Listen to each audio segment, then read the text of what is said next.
هرچی میگم موچ موچ جواب میدی نوچ نوچ. چاکرم بابا. آقا ببخشین. دلار میخواستی؟ نه خیلی ممنون دارم. خوش به سعادتتون جونم. میخواستم نظرتون رو بپرسم.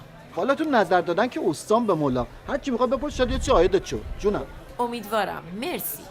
بازم نظرتون رو در مورد کلاس رفتن و آموزش دیدن پدر مادرها به منظور یاد گرفتن روش‌های علمی تربیت و پرورش کودکانشون بپرسم.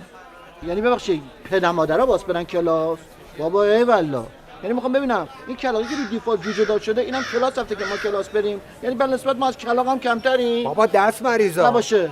بعدش هم آقا چرا دور بری؟ آقامون خدا بیامرزش نور به قبرش ببره. آقا این بدبخت اینقدر سواد نداشت، یه چیزی می‌خواست امضا کنه انگوش میزد، عوضش 12 تا بچه پس انداخت یکی گردن کلفتر به مولا. منکرش لعنت. نباشه.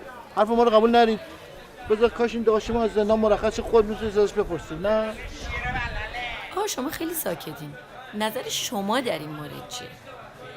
سرکار خانم، عرض شود که کارشناسان تماشای ویدیوهای آموزنده و مطالعه کتاب‌های مفید مربوطه، همونطور که خودتون فرمودین، رفتن به کلاس‌ها و سمینارهای مربوط به پرورش کودکان و در صورت لزوم مشاوره با روانشناسان و تراپیست‌ها را توصیه می‌کنند. چنانچه پدر مادرها تمایل به نمونه شدن دارند، انجام مسائل ذکر شده الزامی میباشد. شاکرم.